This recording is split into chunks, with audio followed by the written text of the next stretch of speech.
ನನ್ನದಲ್ವದು? ಹೌದು. ನನ್ನದನ್ನು ನಾನು ಕೇಳುವುದು ಯಾಕೆ? ಕೇಳಬಾರದು. ಮತ್ತೆ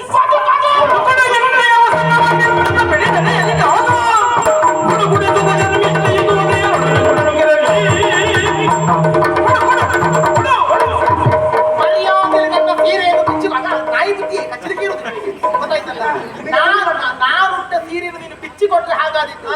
ಅಲ್ಲದಿದ್ದರೆ ಯಾವ ರೀತಿಯಲ್ಲಿ ನಾನು ನಗ್ನಾವಸ್ಥೆಯಲ್ಲಿದ್ದೇನೆ ಅದೇ ರೀತಿ ನಿನ್ನನ್ನು ಬೆತ್ತಲೆಗೊಳಿಸ್ತೇನೆ. ಮರ್ಯಾದೆಯಿಂದ ಹೇಳ್ತೇನೆ. ಬಿಡ್ತೀಯೇ ಇಲ್ವ ಹೇಳು. ಬಿಡಿಸುವುದಿಲ್ಲ.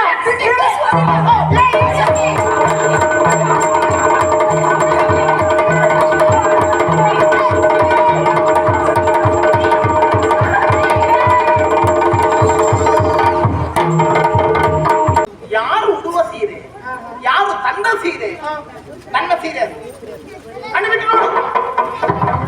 ಸ್ನಾನ ಮಾಡಿಕೊಂಡು ಮೇಲೆ ಬರುತ್ತಿರುವಂತಹ ಹೊತ್ತಿನಲ್ಲಿ ನನಗಿಂತಲೂ ದಡಕ್ಕೆ ಮುಂಚಿತವಾಗಿ ಬಂದು ಏನು ನನ್ನ ಕೈ ಸೋತಿದ್ದು, ಈಜುವುದಕ್ಕೆ ಸ್ವಲ್ಪ ಕಷ್ಟವಾಯಿತು.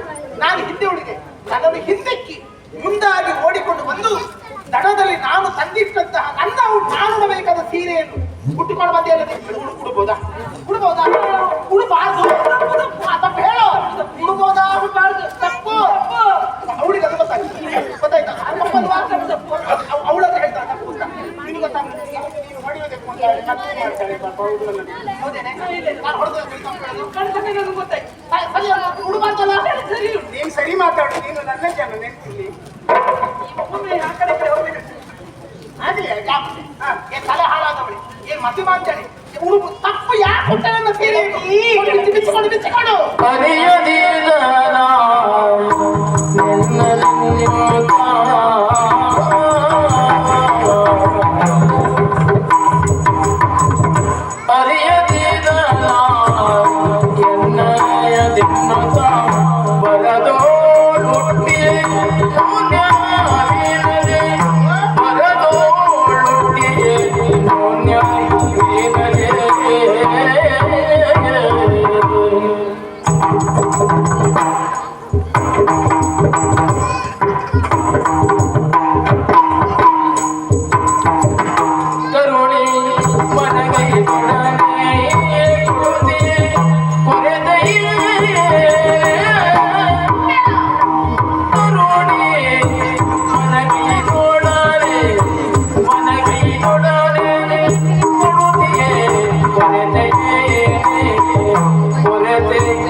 ಮೊದಲೇ ನಾನು ಸೀರೆ ಉಡ್ಲಿಲ್ಲ. ಇವೆಲ್ಲ ಯಾರ್ಯಾರು ಎಂತೆಂತ ಹಿಡ್ಕೊಂಡು ಎಂತೆಂತ ಮಾಡ್ತಾರೋ ಕರ್ಮ.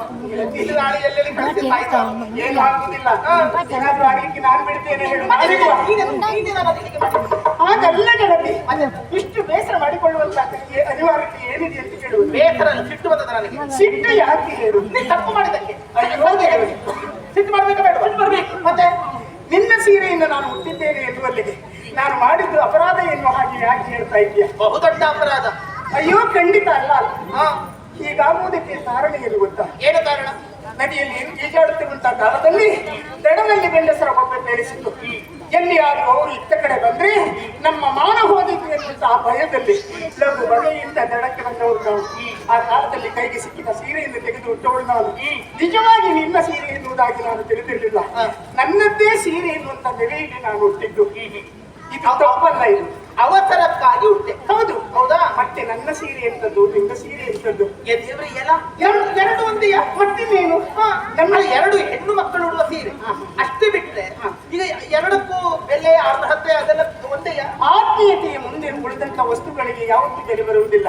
ನಮ್ಮಿಬ್ಬರದ್ದು ದೇಹ ಎರಡು, ಆತ್ಮ ಒಂದೇ ಎನ್ನುವಂತ ನೆಲೆಯಲ್ಲಿ ಇಲ್ಲಿಯ ತನಕ ಬದುಕಿದ್ದವರು ನಾವು. ಅಂತಿರುವಾಗ ಈ ಹೊತ್ತು ನೀನು ನಿನ್ನ ಸೀರೆಯನ್ನು ನಾನು ಹುಟ್ಟಿದ್ದೇನೆ ಎಂಬ ಕಾರಣಕ್ಕಾಗಿ ಇಷ್ಟು ಸಿಟ್ಟುಕೊಳ್ಳಬೇಡ. ಮತ್ತೆ ಉದ್ದೇಶ ಪಟ್ಟೇ ಹುಟ್ಟಿದ್ದು ಎನ್ನುವ ಹಾಗೆ ಈಗಲೂ ಹೇಳ್ತೀಯ ಅಂತಾದ್ರೆ ಈಗ ಅದೇ ಹೇಳಿ. ಹಾಗಾದ್ರೆ ಒಂದು ಕೆಲಸ ಮಾಡ್ತೀವಿ. ಈಗ ನಿನಗೆ ಹಾ, ಅವಸರ ಆಯ್ತು ಹೌದು ಅಲ್ವಾ? ಸರಿಯಪ್ಪ, ನೀ ಬೇಗ ಬಂದೆ, ಹಾ. ಸೀರೆಗೆ ಕೈ ಹಾಕಿದೆ, ಹೌದು. ಲಘು ಬಗೆಯಿಂದ ಉಂಟೆ, ನಿನಗೆ ಗೊತ್ತಾಗ್ಲಿಲ್ಲ. ಖಂಡಿತ ಇಲ್ಲ. ಯೋಚನೆ ಮಾಡು. ಏನು ಒಂದು ಸುಳ್ಳು ಹೇಳುವುದನ್ನು ಅದನ್ನು ಸತ್ಯ ಮಾಡೋದಕ್ಕೆ 3 ಸುಳ್ಳು ಹೇಳಬೇಕಾಗುತ್ತದೆ. ಸಹಜವೇ. ಅದೇ ಇದೇ ಪ್ರಕರಣ ಕೇಳು. ಯಾಕೆ? ಎಷ್ಟು ಜನ ಹೆಣ್ಣು ಮಕ್ಕಳು ಬಂದಿದ್ದೇವೆ, ಹೌದು ಹೌದಲ್ಲ? ಎಲ್ಲರೂ ತಂದ ಬಟ್ಟೆಯನ್ನು ತೆಗೆದಿಟ್ಟಿದ್ದಾರೆ. ಹೌದು. ನಾನು, ನೀನು ರಾಜಕುಮಾರಿ, ನಾನು ಶುಕ್ರಾಚಾರ್ಯರ ಮಗಳು. ಹೌದು. ನಾವಿಬ್ಬರು ಪ್ರತ್ಯೇಕ, ಉಳಿದ ಹೆಣ್ಣು ಮಕ್ಕಳ ಹಾಗೆ ನಾವಲ್ಲ. ಖಂಡಿತ ಅಲ್ಲ. ಉಳಿದ ಸಖಿಯರು ಇಟ್ಟದ್ದೇ ಬೇರೆ ಕಡೆ, ಹಾ. ನಾವಿಟ್ಟದ್ದು ಬೇರೆ ಕಡೆ. ನಾವು ಇಟ್ಟಲ್ಲಿಯವರೆಗೆ ನಿನಗೆ ಬರ್ಲಿಕ್ಕೆ ಆಗುತ್ತದೆ. ಹೌದು. ನಿನಗೆ ಅಲ್ಲಿಗೆ ಅವಸರ ಇಲ್ಲ. ನಮ್ದು ಎಲ್ಲಿ ಉಂಟು ಅಂತ ಗೊತ್ತುಂಟು. ಬಂದ ಮೇಲೆ ನಿನಗೆ ಅದೋ ಇತ್ತು ಅಂತ ಹೇಳಿ ಎಂತದ್ದು. ಹೌದು ಗೆಳತಿ, ನಾನು ಒಂದೇ ಕಡೆ ಸೀರೆಯಿಂದ ಬಿಡಿಸಿಟ್ಟಿದ್ದು. ಆದ್ರೆ ಸೀರೆಯ ಮೇಲೆ ನನ್ನ ಲಕ್ಷ್ಯ ಇರಲಿಲ್ಲ. ಆ ಗಂಡಸರ ಕುರಿತು ನನಗೆ ಲಕ್ಷ್ಯ ಇಟ್ಟು ಹೆದರಿಕೆ ಇತ್ತು. ಆದ್ದರಿಂದ ಇಲ್ಲಿ ಕೈತಪ್ಪಾಗಿ ಹೋಗುತ್ತೆ ಬಿಟ್ಟರೆ ಉದ್ದೇಶದಿಂದ ಹುಟ್ಟಿದ್ದಲ್ಲ. ಈಗ ನಾನೆಂತ ಮಾಡಿದೆ? ಒಂದು ಕೆಲಸ ಮಾಡು. ನೀ ನನ್ನ ಸೀರೆ ಉಂಟು, ನಾನೆಂತ ಮಾಡು? ನಾನು ಹೀಗೆ ಇರುವುದು. ಅದಕ್ಕೆ ದಾರಿ ತೋರಿಸ್ತೇನೆ. ಒಂದು ವೇಳೆ ನಾನು ಉದ್ದೇಶ ಪಟ್ಟೆ ಹುಟ್ಟಿದ್ದು ಎನ್ನುವ ಹಾಗೆ ನೀನು ಹೇಳ್ತೀಯ ಅಂತ ಆದ್ರೆ ನಾವು ಮನೆಗೆ ಹೋದ ಮರುಕ್ಷಣದಲ್ಲಿ ಒಂದು ಸೀರೆ ಉಟ್ಟ ಕಬ್ಬಿಗೆ ಒಳ್ಳೆ 100 ಸೀರೆಯನ್ನ ನಿನಗೆ ಧರ್ಮಕ್ಕೆ ಕೊಟ್ಟುಬಿಡ್ತೇನೆ. ಒಳ್ಳೆ ಸೀರೆ, ಒಳ್ಳೆ ಚರತಾರಿ ಸೀರೆ ನಿನ್ಗೆ ಕೊಡ್ತೇನೆ. ಉಟ್ಟು ಮೆರೆದಾಡಬಹುದು. ಬಂಗಾರದ ಅಂಚುಗಳು. ಇಲ್ಲಿಯ ತನಕ ಜೀವನದಲ್ಲಿ ನೀನು ಕಾಣದೇ ಇರುವಂತಹ ಅಮೂಲ್ಯವಾದಂತಹ ಸೀರೆಯನ್ನೆಲ್ಲ ಕೊಡ್ತೇನೆ. ಈಗ ಏನ್ ಮಾಡುದು ಅಂತ ಕೇಳ್ತೀಯಲ್ಲ, ಈಗ ಬಿಡಿಸಿಟ್ಟ ನನ್ನ ಸೀರೆ ಉಂಟಲ್ಲ, ಅದನ್ನ ಉಟ್ಕೋಬೇಗ ಮನೆಗೆ ಹೋಗೋಣ. ಯಾರು ಯಾವ್ದು ಕೊಡ್ಬೇಕು? ನನ್ನ ಸೀರೆ ಇಲ್ಲ. ನಿನ್ನ ಸೀರೆ ನಾನು ಉಡುವುದು. ನಾನು ಯಾರು, ನೀನು ಯಾರು ಅಂತ ಎಚ್ಚರ ಉಂಟ ನಿನಗೆ? ಶ್ರೇಷ್ಠ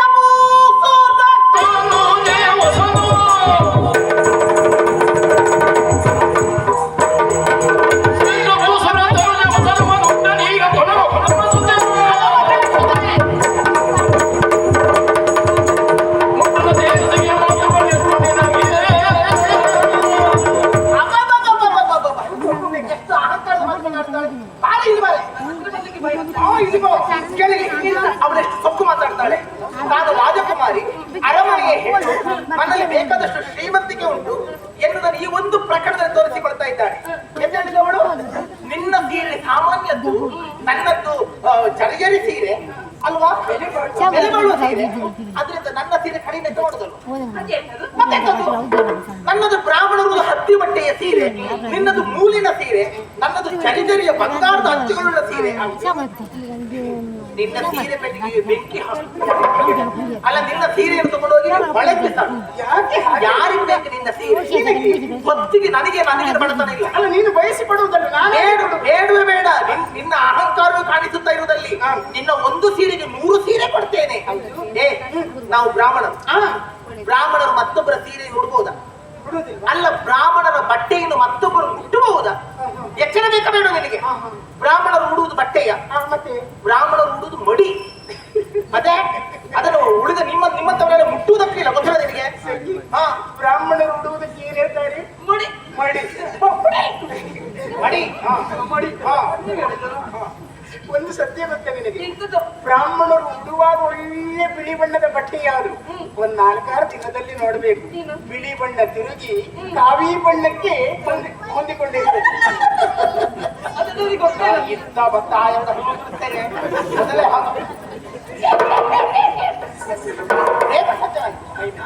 ಅವಳೇನು ಆ ಬಟ್ಟೆ ಹೇಗುಂಟು ತನ್ನ ಬಟ್ಟೆಗಿರುವಂತ ಮೌಲ್ಯ ಯಾಕಂದ್ರೆ ಮಾತ್ರವೇ ಬ್ರಾಹ್ಮಣರಾದಂತ ನಾವು ಅಷ್ಟು ಶ್ರೇಷ್ಠರಿದ್ದೇವೆ. ಬ್ರಾಹ್ಮಣರ ಬಟ್ಟೆಗಳನ್ನು ವಸ್ತುಗಳನ್ನು ಮತ್ತೊಬ್ಬರು ಮುಟ್ಟುವಂತಿಲ್ಲ. ಯಾಕಂದ್ರೆ ಮಡಿ ಅಂತ ಹೇಳ್ತಾರೆ, ಮೌಲ್ಯ ಬೇರೆ. ಅದ್ರ ಮಡಿ ಎನ್ನುವಂಥದ್ದು ಬೇರೆ, ಶುಚಿ ಎನ್ನುವಂಥದ್ದು ಬೇರೆ. ತೊಳೆದಾಕ್ಷಣ ನೀರಿಗೆ ಹಾಕಿ ತೊಳೆದ್ರೆ ಎಲ್ಲರ ಬಟ್ಟೆಯು ಶುದ್ಧ ಆಗುತ್ತದೆ, ಎಲ್ಲರ ಬಟ್ಟೆ ಸ್ವಚ್ಛ ಆಗುತ್ತದೆ. ಹಾಗಂತ ದೇವರ ಗರ್ಭಗುಡಿಗೆ ಹೋಗುವಂತ ಬಟ್ಟೆ ಶುಚಿ ಬಟ್ಟೆಗಳಲ್ಲಿ ಅದಕ್ಕೆ ಮಡಿ ಬಟ್ಟೆಗಳನ್ನ ಹೇಳ್ತಾರೆ. ಅದಕ್ಕೆ ವ್ಯತ್ಯಾಸಗಳುಂಟು. ಬಿಡು, ನಿನಗದು ಅರ್ಥ ಆಗುತ್ತೆ. ಮತ್ತೆ ನಿನ್ನ ಸೀರೆಯನ್ನು ನಾನು ಉಡಬೇಕು ಅಂತ ಹೇಳ್ತೀಯಲ್ಲ? ಹೌದು ಗೆಳತಿ, ನಿನ್ನ ಸೀರೆ ಹೌದು ನಾನು ನಾನು ಹೌದು.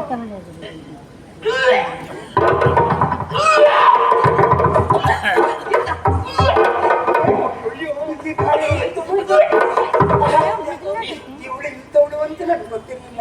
ನನ್ನ ಆತ್ಮೀಯಳಾಗಿ ಇಂಥ ಕೆಲಸ ಮಾಡುವುದ ಎಷ್ಟೇ ತಿಂಗಳು ಕೇಳಿ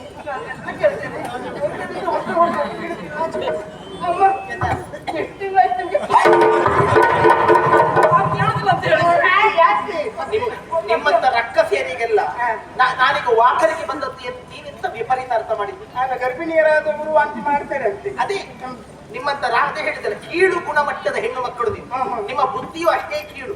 ವಾಕರಿಗೆ ಬರುವುದು ಹೆಣ್ಣು ಮಕ್ಕಳು ಬಸುರಿ ಆದಾಗ ಮಾತ್ರವಲ್ಲ. ಮತ್ತೆ ಅದು ಒಂದು ಹೌದಲ್ಲ. ಏ ದೇವರೇ, ನಿಮಗೆ ಹೇಸಿಗೆ ಅಂತ ಒಂದು ರಸ ಉಂಟು ಎನ್ನುವುದು ಗೊತ್ತಿಲ್ಲ. ಭೀಮಸ್ತ ರಸ ಅಂತ ಅದಕ್ಕೆ ಹೆಸರು. ಒಂದು ಹೇಸಿಗೆಯನ್ನು ಕಂಡಾಗ ಏನಾಗುತ್ತದೆ? ವಾಂತಿ ಬರ್ತದೆ ವಾಕರಿಗೆ. ಅದೇ ಇಲ್ಲಿ ಅಂತ ಹೇಸಿಗೆಯನ್ನು ಕಾಣಲಿಲ್ವಲ್ಲ ನಾವು. ನೀವೇ ಇದ್ದೀರಲ್ಲ, ಯಾಕೆ ನಿನ್ನ ಬಟ್ಟೆ ನಾನು ಉಡಬೇಕು ಎಂದು ಯೋಚಿಸುವಾಗ ನನಗೆ ವಾಕರಿಗೆ ಬರುವುದು. ಯಾಕಂದ್ರೆ ಎಂತದಕ್ಕೆ ನೀವು ರಾಕ್ಷಸರು ಉಡಬಾರದು, ಶಾಸ್ತ್ರ ಉಂಟು. ಒಬ್ಬರು ಉಡುವ ಬಟ್ಟೆ, ಒಬ್ಬರು ಉಣ್ಣುವ ತಟ್ಟೆ, ಒಬ್ಬರು ಧರಿಸಿಕೊಳ್ಳುವ ಪಾದರಕ್ಷೆ, ಇದನ್ನು ಮತ್ತೊಬ್ಬರು ಬಳಸುವಂತಿಲ್ಲ, ಉಪಯೋಗಿಸುವಂತಿಲ್ಲ, ಉಣ್ಣುವಂತಿಲ್ಲ. ಇದು ಯಾರ್ಯಾರು ಹೇಳಿದ್ದಲ್ಲ, ಮನುಶಾಸ್ತ್ರವೇ ಹೇಳಿರುವಂತದ್ದು, ಮನುಸ್ಮೃತಿಯಲ್ಲಿ ಇರುವಂತದ್ದು. ನಾವು ಶಾಸ್ತ್ರವೇ ಇರ್ತದೆ, ನಾವೇ ಆಚರಣೆಯಲ್ಲಿ ಇಟ್ಟುಕೊಳ್ಬೇಕು. ನಾವೇ ಆಚರಣೆ ಮಾಡಿದ್ರೆ ಉಳಿದವರು ಮಾಡೋದಿಲ್ಲ. ಆ ಕಾರಣಕ್ಕೋಸ್ಕರವಾಗಿ ಹೇಳಿದ್ದು ಅಲ್ಲ. ಅದು ಇರಬಹುದು, ಮನುಶಾಸ್ತ್ರ ಇಲ್ಲ ಅಂತ ನಾನು ಹೇಳುವುದಿಲ್ಲ. ಆದ್ರೆ ಕೆಲವೊಂದು ಸಂದರ್ಭದಲ್ಲಿ ಆಪತ್ತರ್ಮವನ್ನು ನಾವು ಅನುಸರಿಸಬೇಕಾಗ್ತದೆ. ಉಂಟು, ಪ್ರಾಣ ಹೋಗುವ ಹೊತ್ತಿನಲ್ಲಿ. ಹೌದಲ್ಲ? ಹೌದು. ಬೇಕಾದ ಹಾಗೆ ಸುಳ್ಳನ್ನಾದ್ರೂ ಆಡಬಹುದು ಉಂಟು. ಇಲ್ಲಿ ಆಪತ್ತೆಂತದ್ದು? ಆಪತ್ತು ಇಲ್ಲಿ ಆಪತ್ತೇನು? ಈಗ ನನ್ನ ಬಟ್ಟೆ ಕಣ್ಣಿಗೆ ಕಾಣ್ತಾ ಉಂಟು. ಹೌದು, ನಿನ್ನ ಬಟ್ಟೆ ಎಲ್ಲಿಯಾದ್ರೂ ಇರಬಹುದು. ನನ್ನ ಬಟ್ಟೆಯೇ ಇಲ್ಲದೆ ಇದ್ದರೆ ಆ ಬಳಿಕ ಯೋಚಿಸಬಹುದು. ನನ್ನ ಬಟ್ಟೆ ಇರುತ್ತಾ ನನಗೆ ಆಪತ್ತೆಂತದ್ದು ಎಂತದುಂಟು? ಅಲ್ಲ, ನನ್ನ ಸೀರೆ ಉಡುವುದೇ ಆಪತ್ತು. ಈಗ ಅಲ್ವೇ ಅಲ್ಲ. ಇಲ್ಲ ಅಂತಂದ್ರೆ ಹಾಗೆ ಹೋಗ್ಬೇಕಾಗ ಹಾಗಲ್ಲಿ ಈಗ ನೀವು ಬಿಚ್ಚಿಕೊಟ್ರೆ ಸರಿಯಾಗುತ್ತದೆ. ನಾನು ಕೊಡುವುದು ಹಾಗಾದ್ರೆ ಎಂತದ್ದು? ನನ್ನನ್ನು ಈ ಸ್ಥಿತಿಯಲ್ಲಿ ಕಾಣಬೇಕು ಅಥವಾ ಹೀಗೆ ಮಾಡಿಸಬೇಕು ನಿನಗೆ ಪೂರ್ವೋದ್ದೇಶ ಉಂಟು. ಯಾಕೆ ಗೊತ್ತಾ? ನಿನಗೆ ಈ ಬುದ್ಧಿ ಬಂದದ್ದು ಯಾಕೆ? ನಿನ್ನ ಅಪ್ಪ ಎಂತವ? ಅಪ್ಪನೇ ಅಪ್ಪ ಅಮ್ಮ ಹೇಳಿಕೊಡ್ಬೇಕು ಮಕ್ಕಳಿಗೆ, ಇಂಥ ತಪ್ಪು ಕೆಲಸ ಮಾಡಬಾರ್ದು, ಇಂತಹ ರೀತಿಯಲ್ಲಿ ಮತ್ತೊಬ್ಬರ ವಸ್ತುಗಳನ್ನು ಮುಟ್ಟಬಾರ್ದು. ಹೌದೇ ಹೌದು. ಮತ್ತೊಬ್ಬರ ವಸ್ತುಗಳನ್ನು ಹಾನಿ ಮಾಡಬಾರ್ದು ಹೇಳಬೇಕಾದ್ರೆ ಅಪ್ಪ ಅಮ್ಮ ಮಕ್ಕಳಿಗೆ ಸಂಸ್ಕಾರ ಕಲಿಸಬೇಕು. ಅಪ್ಪ ಅಮ್ಮ. ಅಯ್ಯ, ನಿನ್ನಪ್ಪ ಎಂತವನೇ?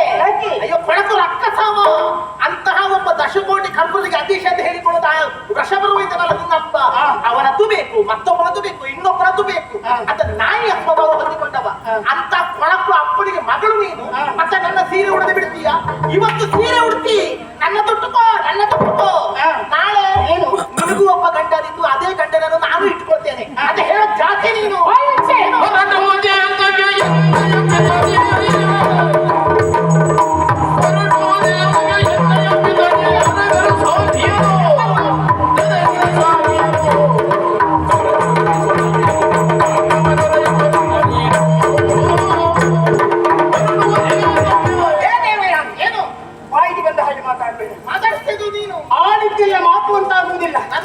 ಅದು ಹರಟುವುದು ಬೊಗಳುವುದು ಅಂತ ಆಗ್ತದೆ. ಈಗ ಅದೇ ಜಾತಿಯವರಲ್ವ ನೀವು? ಅಲ್ಲ ಅಂತಾದ್ರೆ ಈ ಕಾಲದಲ್ಲಿ ನೀನು ಆಡುತ್ತಿರುವಂತಹ ಮಾತುಗಳೇನು?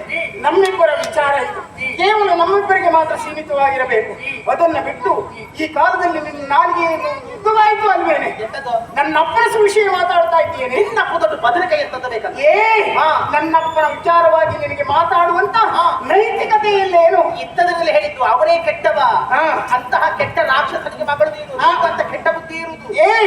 ನನ್ನಪ್ಪ ಎಂತವ, ನನ್ನಪ್ಪ ಎಷ್ಟು ಯೋಗ್ಯತಾವಂತ ಎನ್ನುವುದು ಲೋಕ ತಿಳಿದುಕೊಂಡಿದೆ, ಲೋಕ ತಿಳಿದುಕೊಂಡಿದೆ. ಎಲ್ಲ ಗೊತ್ತಪ್ಪ ನಿನ್ನ ಅಪ್ಪನ ಹಣೆ ಬರ. ನನ್ನಪ್ಪನ ಯೋಗ್ಯತೆ ಎಂತದ್ದು ಹಣೆ ಬರ, ನಿನ್ನಪ್ಪನದ್ದು. ನಿನ್ನಪ್ಪನ ಹಣೆ ಬರ. ನನ್ನ ಅಪ್ಪನ ಸುದ್ದಿ ಮಾತಾಡಿದ್ರು ಯಾರಿಗೆ? ನಿನಗೆ ನೀರು ಎತ್ತಬಹುದು ನನ್ನ ಕೈ ತಿಂಡಿ ತಿಂತದ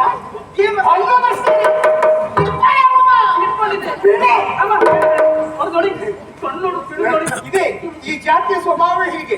ಎದುರಿನವರು ಸ್ವಲ್ಪ ಜೋರಾದ್ರೆ ಬಾಲ ಮಡಚುವುದು. ಏನೇ ನನ್ನಪ್ಪನ ಬಗ್ಗೆ ಮಾತಾಡ್ತೀಯ? ನನ್ನಪ್ಪನ ಯೋಗ್ಯತೆ ಹೀಗೆ ಎನ್ನುವುದಾಗಿ ಹೇಳುವುದಕ್ಕೆ ಕಾರಣ ಇದೆ.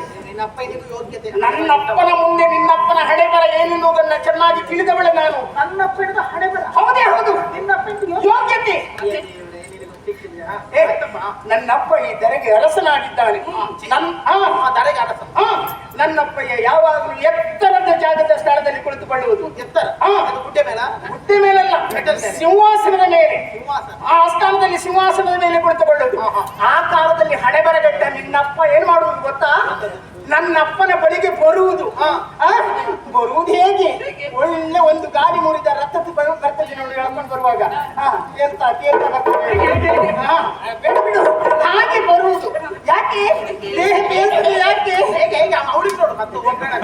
ಉಡಾಣದಂತ ಹೊಟ್ಟೆ. ಹೌದು, ಒಂದೇ ಒಂದು ಕಣ್ಣು, ಒಕ್ಕಣ್ಣ ಶುಕ್ರಾಚಾರ್ಯ. ಆದ್ದರಿಂದ ಆ ರೀತಿ ನನ್ನಪ್ಪ ಎತ್ತರದಲ್ಲಿ ಕುಳಿತುಕೊಂಡ ಕಾಲದಲ್ಲಿ ನನ್ನಪ್ಪನ ಕಾಲ್ಬುಡದಲ್ಲಿ ಚೌಕದ ಮಣೆ ಹಾಕಿ ಕುಳಿತುಕೊಳ್ಳುವುದು ಅಲ್ವಾ? ಆಮೇಲೆ ಒಂದು ಉಂಟಲ್ಲ ಹರಕು ಮುರುಕು ಪಂಚಾಂಗ, ಒಳ್ಳೆ ಪಂಚಾಂಗ ದೇವರಾಣೆ ಇಲ್ಲ, ಅದನ್ನು ಬಿಡಿಸ್ಕೊಂಡು ನನ್ನ ಅಪ್ಪನ ಮುಂದೆ ಒಂದೂ ಸತ್ಯ ಹೇಳಿ ಸಾಯುವುದಿಲ್ಲ, ಎಲ್ಲ ಸುಳ್ಳಪ್ಪನಿಯೇ ಹೇಳಿ ಸಾಯುವುದು. ಅಂಚಾಗ ನೋಡಿಕೊಂಡು ಸುಳ್ಳು ಹೇಳುದ? ನಿನ್ನಪ್ಪ ಮಾಡುವುದು ಅದನ್ನೇ. ಆ ಬಳಿಕ ನನ್ನಪ್ಪ ಏನು ಬದುಕಲಿ ಎನ್ನುವ ಹಾಗೆ ಕೊಡುವಂತ ಒಂದು 2 ಸಿದ್ದೆ ಅಕ್ಕಿ, ಒಂದು ತೆಂಗಿನಕಾಯಿ, 4 ಆಣೆ ದುಡ್ಡು, ಒಂದು ಪಾಣಿ ಪಂಚಿ ತಕ್ಕೊಂಡು ಹೋಗಿ ಜೀವನವನ್ನು ನಡೆಸುವಂತ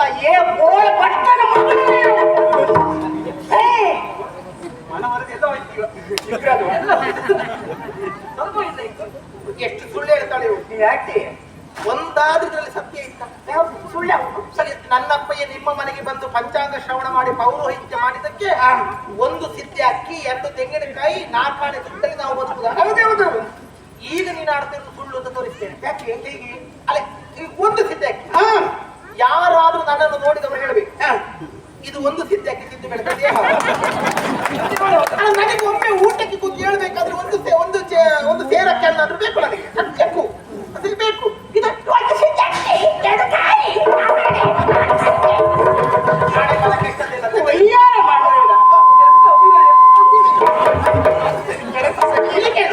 ಹಾಗಾದ್ರೆ ಅರ್ಥ ಇರ್ತದೆ.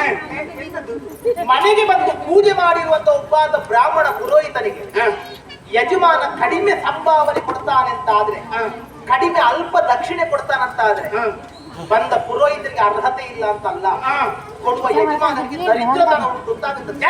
ಅಲ್ಲಿ ಯಾವ ಕಾಲಕ್ಕೂ ಬ್ರಾಹ್ಮಣನ ಅರ್ಹತೆ ಕಡಿಮೆ ಆಗುವುದಿಲ್ಲ, ಮನೆ ಯಜಮಾನ ಕೂಡ ಅಂತಾಗುತ್ತದೆ, ಅಥವಾ ಅವನಲ್ಲಿ ಕೊಡ್ಲಿಕ್ಕಿಲ್ಲ ಬಡತನ ಉಂಟು ಅಂತಾಗುತ್ತದೆ.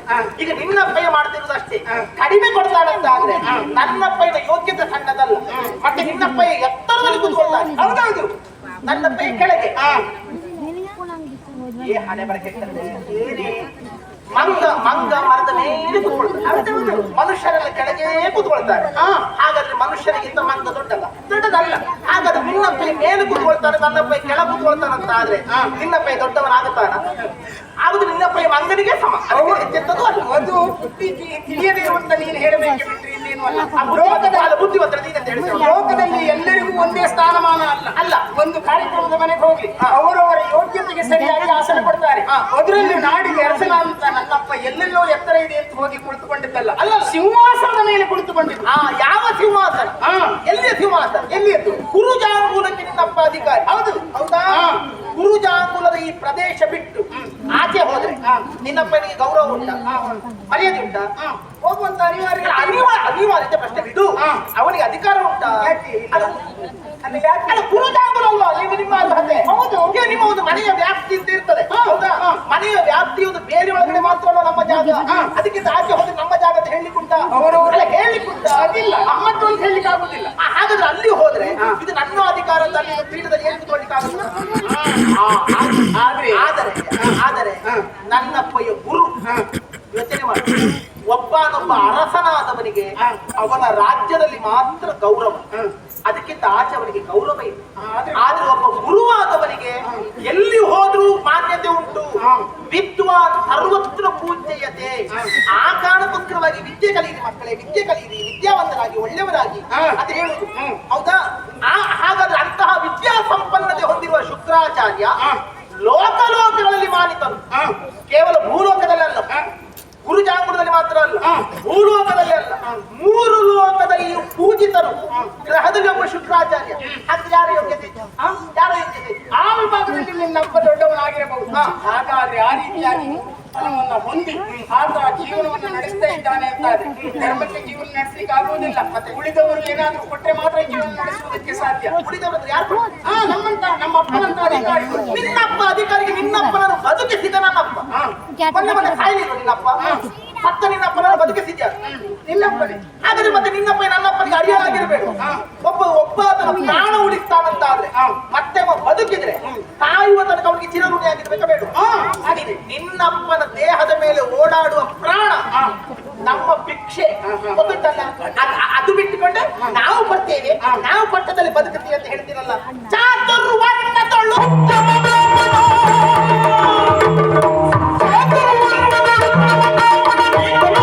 ಆಚಾರ್ಯ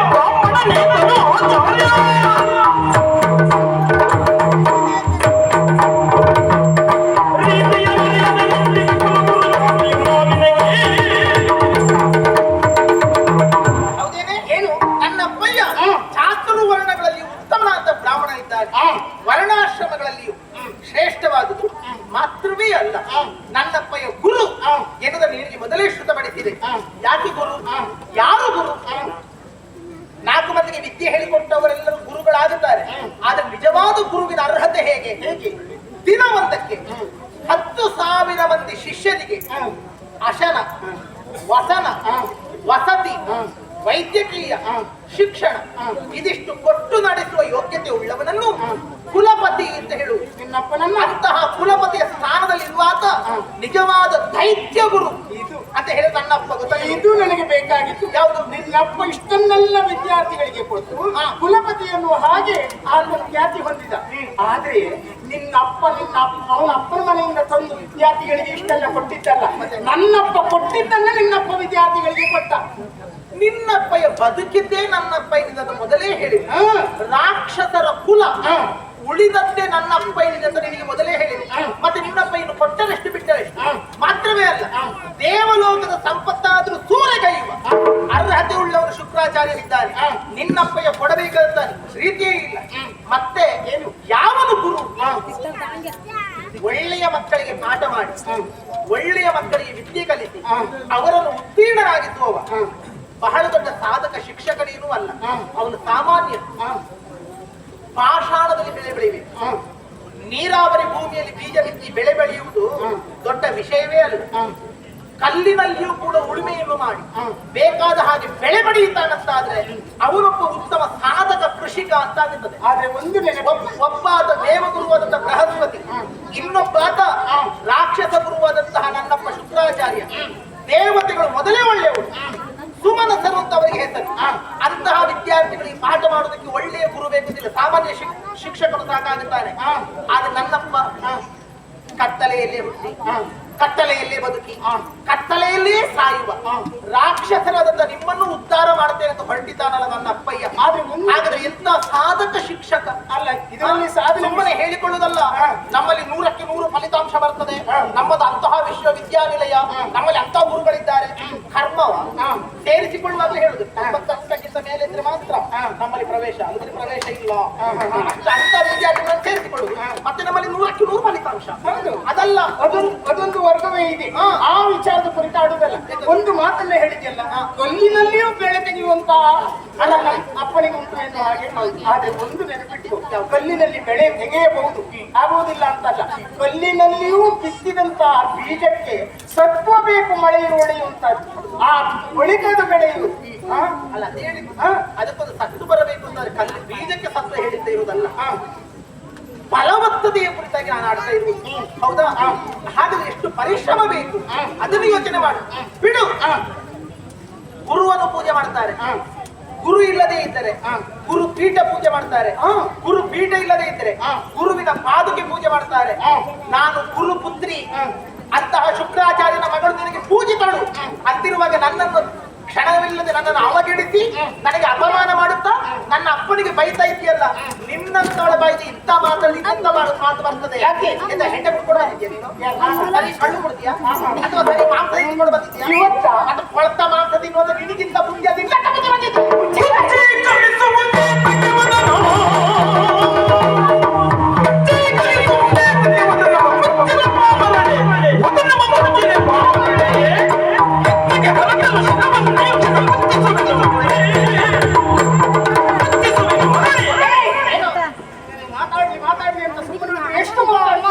ಹೇಳಿಕೊಂಡು ಮಾತಾಡುದಲ್ಲ ನಾನು. ಆದ್ರೆ ಯಾವುದು ಎಲ್ಲಿ ಬೇಕು ಅದನ್ನು ಹಾಗೆ ಹೇಳಬೇಕು. ನೋಡು, ಒಂದು ಅಕ್ಷರ ನಾನು ಹೇಳಿ ತಪ್ಪುಟ್ಟದ್ದು ಯಾರದೋ ನಿನ್ನ ಅಪ್ಪನ ವಿಷಯದಲ್ಲಿ ಇಲ್ಲಿ ನಿನ್ನ ಅಪ್ಪನನ್ನು ಎಷ್ಟು ಎತ್ತರಿಸುವಂತ ಅನಿವಾರ್ಯತೆ ಏನಿಲ್ಲ ಗೊತ್ತಾ? ನಿನಗೆ ಅರ್ಥ ಆಗ್ಲಿಲ್ಲ ಸಂತಾನ ಅಲ್ಲಿ ಹೇಳಿದ್ರೆ ನನಗೆ ಅರ್ಥ ಆಗಿದೆ. ಯಾಕೆ ಕೇಳು? ಅರ್ಥ ಆಗಿದೆ ಇಷ್ಟು ಮಾಡ್ತಿರ್ಲಿಲ್ಲ ನೀನು. ನನ್ನ ದುಡ್ಡುಕೋ ನಿನ್ನ ಅಪ್ಪಯ್ಯ ಬೇಡುವ ಅಂತ ಹೇಳ್ತೀನಿ. ಹೌದು ಹೇಳಿದೆ. ಆದ್ರೆ ಆ ಬಳಿಕ ನೀನು ಹೇಳಿದ್ದೆಂತದ್ದು ನಿನ್ನಪ್ಪ ಅಂತವಾ ಅಂತವನ ಮಗಳು ನೀನು ಎನ್ನುವ ಹಾಗೆ ಅಪ್ಪನ ವಿಚಾರವನ್ನು ಮಾತಾಡಿದೆ. ಆದ್ದರಿಂದ ನಿನ್ನ ಅಪ್ಪನ ವಿಷಯವನ್ನು ನಾನು ಮಾತಾಡಬೇಕಾಯಿತು. ದಾನವರಾದ್ರೂ ಆದಿತ್ತು, ರಾಕ್ಷಸರಾದ್ರೂ ಆದಿತ್ತು, ದೈತ್ಯರಾದ್ರೂ ಆದಿತ್ತು, ಇವರು ಕರ್ಪೂರ. ಹೌದಮ್ಮ. ಆದ್ರೆ ಇನ್ನೂ ನೀನು ಆಡಿಸಿಕೊಳ್ತೀಯ. ಆಡುವುದು ಯಾಕೆ? ಆಡಿಸಿಕೊಳ್ಳುವುದಕ್ಕೆ. ಅದು ನಿನಗೂ ಆಗುತ್ತದೆ. ಒಂದು ಚೆಂಡನ್ನು ತೆಗೆದು ಗೋಡೆಗೆ ಹೊಡೆದ್ರೆ ಅದಕ್ಕೆ ಹೊಡೆದು ತಿರುಗಿ ಬರ್ತದೆ ಎನ್ನುವುದನ್ನ ಯಾವ ಕಾರಣಕ್ಕೂ ಮರೆಯಬೇಡ. ಮಾಡಿದ್ದನ್ನೇ ನಾನು ಮಾಡಿದ್ದಲ್ಲ, ನೀನು ಮಾಡಿದ್ರಿಂದ ನಾನು ಇಷ್ಟು ಮಾತಾಡಬೇಕಾಯ್ತು. ನಾನು ವಿನಯದಿಂದಲೇ ಹೇಳಿದೆ. ಕೈ ತಪ್ಪಿ ಆಗಿ ಹೋಯಿತು, ಪ್ರಮಾದವಾದದ್ದು. ಆದ್ದರಿಂದ ಅವರೆಲ್ಲ ಬಂದ್ರೆ ಮತ್ತೆ ಮಾನ ಹೋಗ್ತದೆ. ನನಗೆ ಪ್ರಮಾದ ಅಲ್ವೇ ಅಲ್ಲ, ಇದು ಅಪರಾಧ. ಅದು ಹಾಗೆ ಹೇಳ್ತೀಯ ಅಂತಾದ್ರೆ ಅದಕ್ಕೆ ನನ್ನ ಉತ್ತರ ಇಲ್ಲ, ಏನೂ ಇಲ್ಲ. ಪ್ರಮಾದವೇ ಅಂತ ಹೇಳ್ತೀಯ ಅಂತಾದ್ರೆ ತಪ್ಪು ಮಾಡಿದ್ರು ಮತ್ತೆ ಸಮರ್ಥಿಸಿದೆ. ಅಲ್ಲ, ಮೊದಲೇ ಹೇಳಿದ ಹಾಗೆ ನಿನಗೆ ಸಾಕಷ್ಟು ಕೊಡ್ತೇನೆ ಅಂತ ಹೇಳಿದ್ದೇನೆ. ನನಗೆ ಅಗತ್ಯ ಇಲ್ಲ. ಅದನ್ನ ಬಿಟ್ಟು ಈ ಕಾಲದಲ್ಲಿ ತುಚ್ಚಿ ಕಾಲದ ಮಾತುಗಳನ್ನು ಆಡ್ತಾ ಇದ್ದೆ. ಮತ್ತೆಂತದ ಹಣೆ ಬರಕ್ಕೆ ನನ್ನಪ್ಪ ಹೆಂಡ ಕುಡಿತಾನೆ, ಮತ್ತೆ ನಾನು ಇವತ್ತು ಕಳು ಕುಡ್ಕೊಂಡು ಬಂದಿದ್ದೇನೆ ಅಲ್ವಾ? ಎಲ್ಲ ವಾಸನೆ ಬರ್ತದೆ ನೀರಿಗಿಡ ಮೇಲೆ ಸರಿಯಾದ ವಾಸನೆ. ಅದ್ರ ಬದಲು ವಾಸನೆ ಇತ್ತು. ನಿನ್ನ ಮೈಯನ್ನೇ ಸ್ವಲ್ಪ ಮೂಸಿ ಗೊತ್ತಾಗ್ತದೆ ಯಾರ ವಾಸನೆ ಅಂತ. ಏನು ನನ್ನಪ್ಪ ಹೆಂಡ ತಿನ್ನುವುದು, ಹೆಂಡ ಕುಡಿಯುವುದು ಹೌದು, ನನ್ನಪ್ಪ ಕಂಡ ತಿನ್ನುವುದು ಹೌದು. ನನ್ನ ನಾನು ಕೂಡ ತಿಂತೇನೆ, ಕುಡಿತೇನೆ. ನಾವು ಇಷ್ಟಿಷ್ಟು ದೊಡ್ಡ ಇಷ್ಟಿಷ್ಟು ದೊಡ್ಡ ಹೇಗಾಗ್ತದೆ ಗೊತ್ತಾ? ಹೇಳಬೇಡ, ಮಾಂಸದ ಸುದ್ದಿ ನಂಗೆ ಎದುರು ಮಾತಾಡಬೇಡ. ಯಾಕೆ ಬಾಯಿ ನೀರು ಬರ್ತದೆ. ವಾಕರಿಕೆಗೆ ಬಾಯಲ್ಲಿ ನೀರು ಬರ್ತದೆ. ನೀನು ಎಂತವಳು ಅನ್ನೋದು ಇವತ್ತು ನೋಡಿ ತಿಳಿಯುವುದು ಎಲ್ಲಗಳು ಉಂಟು ಅಲ್ವಾ? ನೀರು ಬರ್ತದೆ ಅಂತ ಹೇಳುವುದು ಯಾಕೆ? ನೋಡಿ, ಅವಳು ಬುದ್ಧಿವಂತಿಕೆಯ ಮಾತು ನೋಡು. ಅದು ಹೇಗೆ ತಿಂತೀರೇನೋ ಮಾಂಸ ಅಲ್ಲ. ಹೇಗೆ ವಾಕರಿಕೆ ಬರುವಾಗ ನೀರು ಬರುವುದಲ್ಲ, ವಾಂತಿ ಬರುವುದು. ವಾಂತಿ ಬರ್ಲಿಕ್ಕೆ ವಾಕರಿಕೆ. ಈ ಹುಳಿ ಕಂಡಾಗ ಬಾಯಲ್ಲಿ ಎಂತ ವಾಂತಿ ಬರುವುದು, ನೀರು ಬರುವುದು. ನೀರೇ ಬರುವುದು. ಹಾಗೆ ಬೇರೆ ಬೇರೆ ಅರ್ಥ ಉಂಟು, ಬೇರೆ ಬೇರೆ ರೀತಿಯಲ್ಲಿ ಬರ್ತದೆ. ಆಗಲಿ ನಿನಗೆ ಎಂತದಿಲ್ಲ, ನಿನಗೆ ರುಚಿ ಇಲ್ಲ ಎಂತದಿಲ್ಲ. ನೀನು ಕೊಟ್ಟು ಕಬ ಕಬ ಕಬ ತಿನ್ನುವುದು ನೋಡಿದಿರಲ್ಲ, ನಮ್ಮಲ್ಲಿ ಬಂದು ತಿನ್ನುವುದು ನೋಡಿದ್ರೆ ಏನ್ ಮನೆಯಲ್ಲಿ ನನಗೆ ಹೊಟ್ಟೆಗಿಲ್ಲ. ಏನು ಆತ್ಮೀಯತೆಗೆ ಬೆಲೆ ಕೊಟ್ಟು ಕೊಟ್ಟಿದ್ದನ್ನ ಇಷ್ಟ ಇಲ್ಲದೆ ಹೋದ್ರು, ರುಚಿಸದೆ ಹೋದ್ರು ತಿಂದಿದ್ದು ಯಾಕೆ? ಆತ್ಮೀಯತೆಯಿಂದಾಗಿ. ಆತ್ಮೀಯತೆ ಬೆಕ್ಕಿ ಬಿದ್ದ ಆತ್ಮೀಯತೆ. ಆ ಶಬ್ದದ ಅರ್ಥ ನಿನಗೆ ಎಲ್ಲಿ ಗೊತ್ತಿದೆ? ಏನು? ನಾವೆಲ್ಲ ಕುಡಿಯುವವರು, ತಿನ್ನುವವರು. ಹೌದು, ಹೌದೇ. ನನ್ನ ಅಪ್ಪ ಕುಡಿತಾನೆ, ನಾನು ಕುಡಿತಾನೆ, ನಮ್ಮ ಜಾತಿಯವರೆಲ್ಲ ಕುಡಿತಾರೆ, ತಿಂತಾರೆ. ಆದ್ರೆ ನಿನ್ನಪ್ಪ ಹೆಣ್ಣ ಕುಡಿಲಿಲ್ವೇನೆ? ನಿನ್ನಪ್ಪ ಕುಡಿದೆ ಮೂಗಿಗೆ ಬರುವ ತನಕ ಕುಡಿದಿದ್ಯಾ? ಕುಡಿದಿದ್ದಾನೆ. ಎಲ್ಲ ಆಡ್ತಾನಂತೆ, ಆಗದೇನೆ ಕಾಲ ಹಾಕ್ತಾನೆ. ಹೇಳೋದುಂಟು ಹೋಗಿಗೆ ಮಣ್ಣು ಹಾಕ್ಬಾರ್ದು.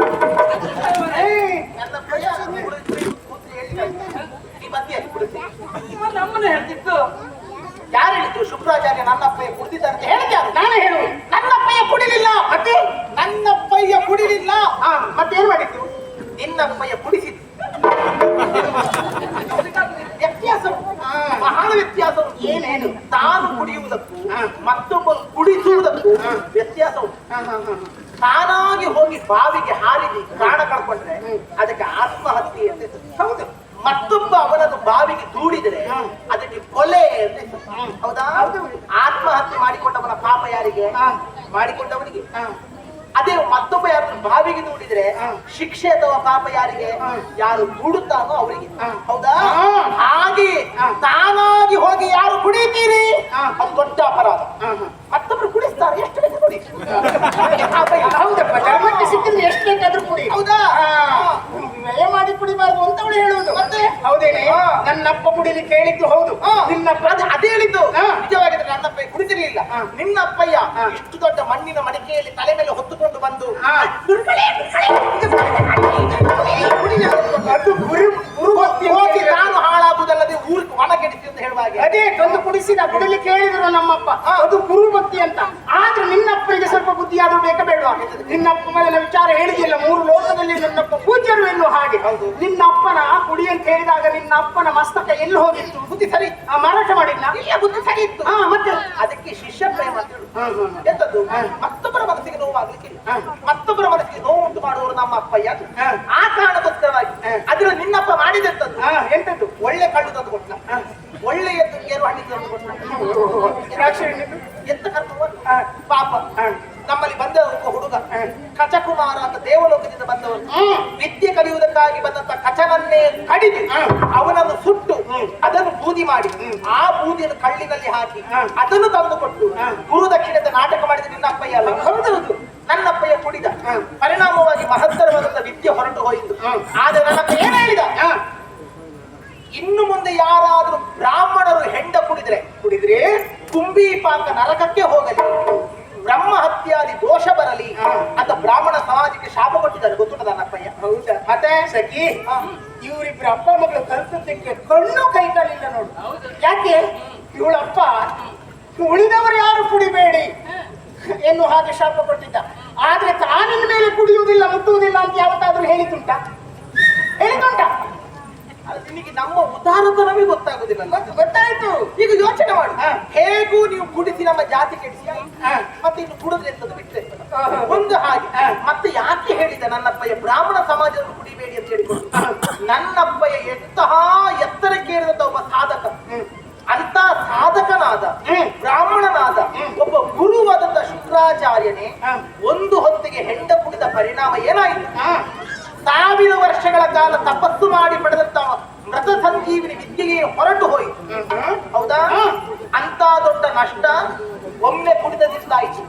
ಎಲ್ಲಿಯಾದ್ರೂ ಸಾಮಾನ್ಯರು ಕುಡಿದ್ರೆ ಏನಾಗುತ್ತದೆ? ನಿಮ್ಮ ಮನೆ ಮಠ ಹಾಳಾಗುತ್ತದೆ. ಆ ಕಾರಣಕ್ಕೋಸ್ಕರವಾಗಿ ತಾನು ಹಾಳಾದರೂ ತೊಂದರೆ ಇಲ್ಲ, ತನ್ನ ಸಮಾಜ ಒಳ್ಳೆಯ ರೀತಿಯಲ್ಲಿ ಇರಬೇಕು ಎನ್ನುವುದನ್ನು ಯಾವನು ಯೋಚಿಸುತ್ತಾನೆ ಅವನೇ ನಿಜವಾದಂತ ಒಳ್ಳೆಯ, ಅವನೇ ಗುರು ಅಂತ ಯೋಚನೆ ಮಾಡುವ ಗುರು. ಅದನ್ನೆಲ್ಲ ಹೇಳುತ್ತಾ ಇದ್ರೆ ಕೇಳುವುದಕ್ಕೆ ನನಗೆ ವ್ಯವಧಾನವೂ ಇಲ್ಲ, ಸಮಯ ಇಲ್ಲ. ಇಷ್ಟೆಲ್ಲ ನೀನು ಮಾತಾಡುವುದಕ್ಕೆ ಕಾರಣ ಏನು? ತಾನು ಗುರುಪತಿ ಎನ್ನುವಂತ ಅಹಂಕಾರ ಬಿಟ್ಟರೆ ಮತ್ತಿನ್ನೇನು ಅಲ್ಲ, ದೊಡ್ಡ ಬದನೆಕಾಯಿ ಎಂತದ್ದು ಇಲ್ಲ. ಅಲ್ಲ ಹಾಗಾದ್ರೆ ನಿನಗೆ ಆಗುದಿಲ್ಲ ಗುರುಪುತ್ರಿ. ಗುರುಪುತ್ರಿ ಅನ್ನೋದು ಬೇಡ, ನಾನು ಅರಸನ ಪುತ್ರಿ. ಗುರುಪುತ್ರಿ ಅಂದ್ರೆ ಬದನೆಕಾಯಿ ಅಲ್ಲ, ಗುರುಪುತ್ರಿ ಅರ್ಹತೆ ಬೇರೆ. ನಾನು ಅರಸನ ಪುತ್ರಿ, ಅರಸನ ಪುತ್ರಿ ಯೋಗ್ಯತೆ ಬೇರೆ. ಇನ್ನು ಅರಮನೆಯಲ್ಲಿ ಹೇಳಿಕೊಂಡು ನೀನು ಅರಸು ಪುತ್ರಿ ಅನ್ನೋ ಹಾಗೆ ನೋಡ. ನಮ್ಮ ಮತ್ತೂರಲ್ಲಿ ಹೋದಾಗ ನಿನಗೆ ಗೌರವ ಇಲ್ಲ. ನಿನಗೆ ಹೇಳುವುದಕ್ಕೆ ದಾರಿ ತೋರಿಸಿದವಳು ನೀನು, ಆದ್ದರಿಂದ ಹೇಳಬೇಕಾಗಿ ಈ ತನಕ ಯಾವತ್ತು ನಾನು ಹೇಳಿದ್ದೇನೆ ನಾನು ಹಾಗೆ ಈಗ ನಿನ್ನ ಅಹಂಕಾರ ತೋರ್ತಾಯ್ತಲ್ಲ. 100 200 ಇಷ್ಟೆಲ್ಲ ಮಾತಾಡ್ತೀಯಂತೆ. ಹೌದು, ನೀನೇ ಇಷ್ಟು ಮಾತಾಡ್ತೀಯ ಯಾಕೆ? ಮೋರಂತ ಕುಡಿಯುವ ಇವಳಿಗೆ ಇಷ್ಟು ಅಹಂಕಾರ ಉಂಟು, ಇವಳಿಗೆ ಇಷ್ಟು ಸೊಪ್ಪುಂಟು ಅಂತಾದ್ರೆ ಇನ್ನು ಹೆಂಡ ಪಡೆಯುವ ಮಾಂಸ ತಿನ್ನುವಂತ ನನಗೆ ಎಷ್ಟಿರ್ಲಿಕ್ಕಿಲ್ಲ. ಸುಮ್ಮನೆ ಉಳಿದೆ ಅಂತ ಆದ್ರೆ ಒಳಿತಾಯ್ತು, ಇಲ್ಲ ಅಂತಾದ್ರೆ ನಾನು ತವಣೆ ಹಲ್ಲೆಲ್ಲ ಕೈ ಉದುರಿಸ್ತೇನೆ. ಏನು ಹಣ್ಣು ಕೀಳ್ತೇನೆ ನೋಡಿದ್ರಿ. ನಾನು ಬೇಳೆ ಸಾರು ನೋಡಲ್ಲ, ನಿನಗೆ ಗೊತ್ತಿಲ್ಲ. ಈ ಸೆಕೆಗೆ ತಂಬಳಿ ಎಷ್ಟು ಒಳ್ಳೆದಿದ್ಯಾ? ತಿಂಡಿ ಮಾಂಸ ತುಂಡು ಖಾರ ತಿಂಡಿ ಗೊತ್ತಾಯ್ತು. ನಾಳೆ ಏನು ಪೂರಿ ಆಗುವಾಗ ಪಾಪಿಗಳೇ ಅಲ್ಲ. ಆದ್ರೂ ನಿನಗೆ ಮಜ್ಜಿಗೆ ತಂಬಳಿ ಮೊಸರು ಅದ್ರ ಯೋಗ್ಯತೆ ಗೊತ್ತಿಲ್ಲ. ಅಲ್ಲ, ನೀನು ಅದನ್ನೇ ಹೇಳು. ಆದ್ರೆ ಖಾರದ ಊಟದ ವಿಷಯ ನಿನಗೇನು ಗೊತ್ತೇ? ಖಾರ ಒಮ್ಮೆ ತಿಂದು ನೋಡು, ಆಗ ಮತ್ತೆ ಬಿಡುವುದಿಲ್ಲ, ಬೆನ್ನು ಹತ್ತಿಯ. ನಾವು ತಂಬಳಿ ತಿನ್ನುವಾಗ ಚಳಿಗಾಲದಲ್ಲಿ ಚೂರು ಬೆಟ್ಟ ತಂದು ತಿಂತೇವೆ. ಖಾರ ಯಾವ ಖಾರ ಎಷ್ಟು ಹೇಗೆ ತಿನ್ಬೇಕು ಅಂತ ನನಗೆ ಗೊತ್ತು. ಖಾರದ ಊಟ ಹೇಳಿದ್ದು, ಖಾರದ ಊಟ ಅಲ್ಲ ಹೇಗೆ ಅಂತ ಗೊತ್ತುಂಟು. ಈಗ ನಾನು ನನ್ನ ಸೀರೆ ಕೇಳಿದ ಇಷ್ಟು ಮಾತಾಡ. ಹೌದು, ಕೇಳುದಿಲ್ಲ. ಈಗ ಬುದ್ಧಿ ಬಂತು ನೋಡು. ನನ್ನ ಸೀರೆ ನಾನು ಕೇಳುವುದಿಲ್ಲ, ಕೇಳಿದ್ರೆ ಸಿಗುವುದೂ ಇಲ್ಲ. ನನ್ನ ಧರ್ಮದು. ಹೌದು, ನನ್ನದನ್ನು ನಾನು ಕೇಳುವುದು ಯಾಕೆ? ಕೇಳಬಾರದು.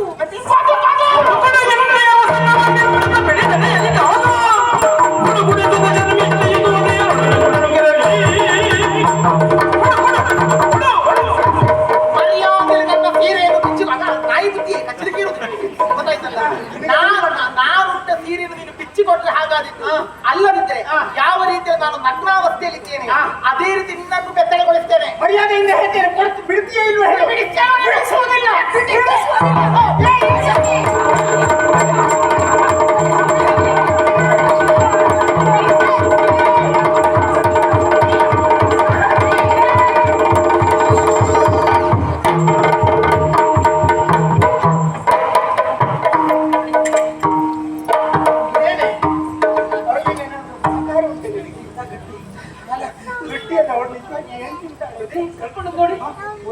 ಮಂದಿ ಹಾಗೆ ಬೆಳೆದಿದ್ದಾಳೆ.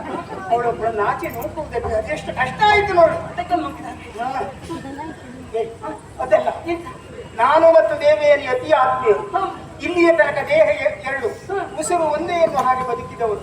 ಆದ್ರೆ ಇವತ್ತು ಕೇವಲ ಸೀರೆ ಉಟ್ಟೆ ಎಂಬ ಕಾರಣಕ್ಕಾಗಿ ಅವಳು ಮಿತಿ ಮೀರಿ ಹಲ್ಲೆ ಮೀರಿ ಮಾತನಾಡಿದಳು. ನನ್ನ ವ್ಯಕ್ತಿತ್ವವನ್ನು, ನನ್ನ ಅಪ್ಪನ ವ್ಯಕ್ತಿತ್ವವನ್ನು ಕಡೆಗಣಿಸಿದಳು. ಯಾಕೆ ಇವಳಿಗೆ ಎಷ್ಟು ಸಿಟ್ಟು ಬಂತು? ಅರ್ಥವಾಯಿತು ಗೆಳತಿ, ಅರ್ಥವಾಯಿತು. ನಿಜವಾಗಿ ಅವಳ ಸೀರೆ ಬೇರೆ ಯಾವುದಾದ್ರೂ ನಾನು ಉಟ್ಟಿದ್ದಿದ್ರೆ ಇಷ್ಟು ಕೋಪ ಬರುವುದಿಲ್ಲ. ಈ ಸೀರೆ ಉಟ್ಟಂತ ಕಾರಣವಾಗಿ ಕೋಪ ಬಂದಿದ್ದು ಯಾಕೆ ಗೊತ್ತಾ? ಇದು ಯಾವ ಸೀರೆ? ಹಿಂದೆ ಅವಳ ಪ್ರಿಯತಮನಾಗಿರುವಂತಹ ಕಚ್ಚನು ಅವಳಿಗೆ ಪ್ರೇಮದ ಕಾಣಿಕೆಯಾಗಿ ಕೊಟ್ಟಂತಹ ಸೀರೆ ಇದು. ಆ ಕಾಲದಲ್ಲಿ ನನಗೂ ತೋರಿಸಿದ್ದಳು, ಇದು ನನ್ನ ಪ್ರಿಯತಮ ಕೊಟ್ಟಿದ್ದು ಎನ್ನುವ ಹಾಗೆ. ಆ ಕಾಲದಲ್ಲಿ ಒಳ್ಳೆಯದಿದೆ ಎನ್ನುವ ಹಾಗೆ ನಾನು ನನ್ನ ಮೆಚ್ಚುಗೆಯಿಂದ ವ್ಯಕ್ತಪಡಿಸಿದವಳು. ಆದರೆ ಈ ರೂಪದಲ್ಲಿ ನನಗೆ ಇರುವಂತ ಒಂದು ಸಂದರ್ಭ ಬರ್ತದೆ ಎನ್ನುವಂತ ಕಲ್ಪನೆ ಇರಲಿಲ್ಲ. ಆದ್ದರಿಂದ ಅವಳಿಗೆ ಸಿಟ್ಟು ಬಂದಿದ್ದು. ಹೋಗ್ಲಿ ಬಿಡು, ಮಿತಿ ಮೀರಿ ಮಾತಾಡಿದಂತ ಅವಳಿಗೆ ತಕ್ಕ ಶಾಸ್ತಿ ಆಯಿತು. ಹಾಳು ಕೂಪಕ್ಕೆ ನೂಕಿದ್ದೇವೆ. ಆದ್ರೆ ಒಂದು, ನಾವು ನಮ್ಮ ಕಥೆಯಲ್ಲಿ ಅವಳು ಬಂದಿದ್ದು, ಅವಳಿಗೂ ನಮಗೂ ಆದಂತ ಈ ಅಲ್ಲ ನಾವು ಅವಳನ್ನ ಬಾವಿಗೆ ನೋಡ್ತಿದ್ದು ಈ ವಿಚಾರ ಮತ್ತೊಬ್ಬರಿಗೆ ಗೊತ್ತಾಗಬಾರದು. ನಾವು ಹೇಗೆ ಬಂದಿದ್ದೇವೋ ಹಾಗೆ ಅರಮನೆ ಸೇರಿಕೊಂಡು ಈ ಗುಟ್ಟನ್ನ ಕಾಪಿಡೋಣ. ನೆನಪಿರಲಿ.